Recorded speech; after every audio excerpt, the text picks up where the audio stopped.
Have you ever pondered the profound question, what happens to us when we pass away? This is a question that is as old as humanity itself, a universal curiosity that transcends cultures, religions, and eras. It is an inevitable question, one that arises from our deeply embedded desire to understand the world around us and our place within it. We are beings of curiosity, of exploration, of seeking answers, and when faced with the ultimate unknown, the ultimate abyss, we can't help but wonder, what happens when we cease to be?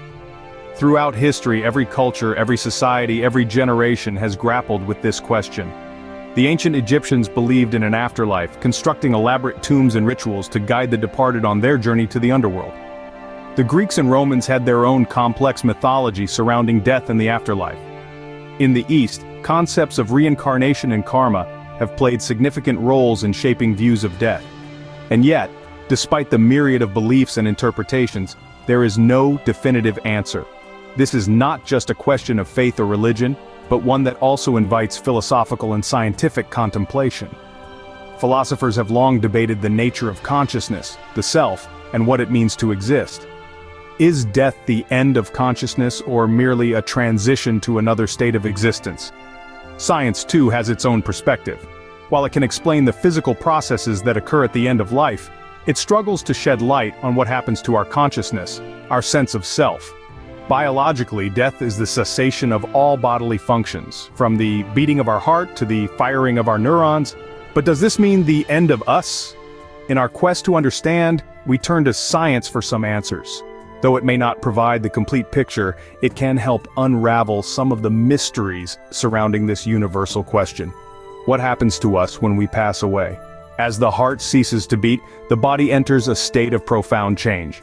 A symphony of biological processes begins to play, a composition of finality and transformation. The music of life, in its closing moments, has a unique melody. The immediate aftermath of death is characterized by the cessation of brain activity.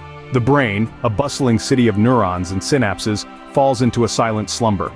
The lights go out one by one until there is only darkness. This is not a sudden blackout, but a gradual dimming as the power supply, the oxygen-rich blood, is cut off. Meanwhile, the body undergoes its own changes. The warmth of life ebbs away, replaced by the cold touch of death, a phenomenon known as algor mortis. The body's internal thermostat, once a vigilant guardian of our optimal temperature, relinquishes control. The body, now a vessel devoid of life, slowly cools to match the ambient temperature of its surroundings. Simultaneously, the body begins to stiffen, a process known as rigor mortis. It's a fascinating yet eerie spectacle of nature.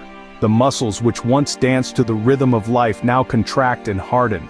This is the body's final act of defiance against the pull of gravity, a last stand in the face of the inevitable. The cause of this phenomenon is an intricate ballet of biochemistry. Upon death, the body's cells are deprived of oxygen, leading to a buildup of lactic acid. This acid causes the muscles to contract, resulting in the characteristic stiffening of rigor mortis. From the outside, it may seem like a sudden and abrupt end, but beneath the surface, it's a slow and methodical process, a testament to the complexity and resilience of life. The body does not go gentle into that good night, but rages against the dying of the light, to borrow from the poet Dylan Thomas. This is just the beginning of a fascinating and complex process. Indeed, the end of life is not an end but a new beginning, a transformation from one state of existence to another. The final exhale may mark the end of breath, but it also heralds the start of a new journey. In the absence of life-giving oxygen, the body undergoes a process called decomposition. This is a natural process, an inevitable part of the circle of life that every living organism will go through. Decomposition, in its essence, is the body's own cells, enzymes, and bacteria breaking it down. Imagine the body as a complex city. The moment life departs, this bustling city loses its power source. The lights flicker, then go out. The machinery grinds to a halt. The city's own maintenance crew, the enzymes and bacteria, are left without direction, without purpose. So, they do what they know best. They break down the city, piece by piece. The enzymes, the body's own catalysts, start the process, breaking down the body's cells. This is known as autolysis. The bacteria, which are always present in our bodies, also join the fray. They consume the body's tissues in a process called putrefaction, giving off gases that cause the body to bloat. As the body breaks down, it becomes a feast for other organisms. Insects, fungi, even the humble earthworm all play their part in this process, each contributing to the cycle of life and death. However, the rate of decomposition doesn't solely depend on the body's internal processes. External factors such as temperature and humidity also play a crucial role. For instance, in a hot and humid environment, the body breaks down more rapidly, while in cold or dry conditions, the process slows down. This is the body's breakdown, a symphony of life and death, a process as old as life itself. It's a stark reminder of our physicality, our connection to the earth. The body that once held life now fuels life, returning to the earth from whence it came. Yet as we delve into this process, a question lingers. As the body breaks down, it returns to the earth. But what about the soul or consciousness? While science can explain the physical process, the fate of our consciousness remains a mystery. The concept of the soul, that incorporeal essence of a living being, has been pondered and debated for centuries. Its journey after our physical demise is a topic that has fueled theological discussions, philosophical debates, and scientific curiosity alike. Beliefs about what happens to our consciousness, our soul, after death vary widely across cultures and religions.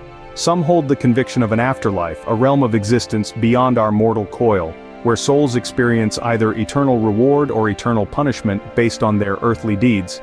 Others propose the concept of reincarnation, where the soul, after shedding its earthly body, begins another life in a new form.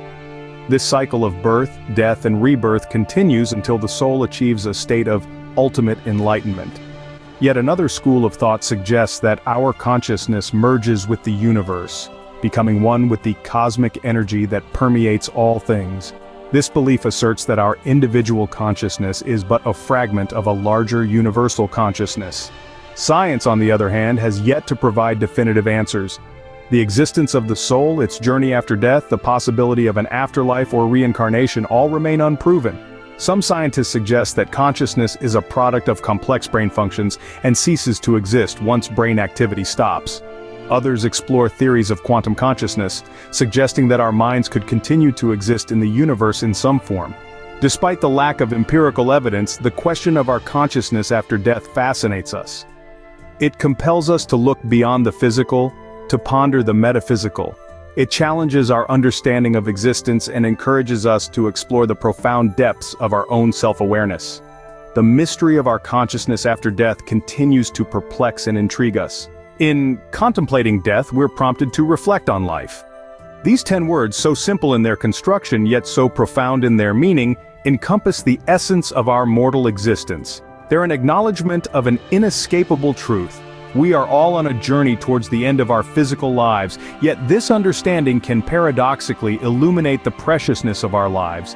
When we truly comprehend the process of death, it brings into sharp focus the miracle of life. The intricate dance of cells, the ceaseless rhythm of our hearts, the silent whispers of our thoughts, it's all a testament to the wonder of being alive. Each breath we take, each heartbeat, each thought, becomes a gift not to be squandered. In the face of mortality, the mundane loses its insignificance. A sunrise is no longer just a sunrise, but a celebration of another day gifted to us. A shared laugh becomes a moment of connection, a precious memory in the making. A challenge transforms into an opportunity for growth. A goodbye holds the weight of finality, yes, but also the promise of cherishing the time we have left. This profound understanding of death should not lead us into despair. On the contrary, it should inspire us to squeeze every drop of joy, every ounce of meaning from our lives. Let's not wait for the specter of death to loom large before we begin to truly live. Let us live with an awareness of our mortality, not as a shadow over our happiness, but as a beacon guiding us towards a life well lived. A life filled with love, laughter, learning, and leaving a legacy. A life where we strive not just for personal gain, but to make a positive impact on the world around us. So let us use this knowledge, this understanding of our mortality, to live fully, to live meaningfully. Let us not merely exist, but truly live. Let us strive to make every moment count, to make every day matter. In the face of the inevitable, we find a renewed sense of purpose and urgency to make every moment count.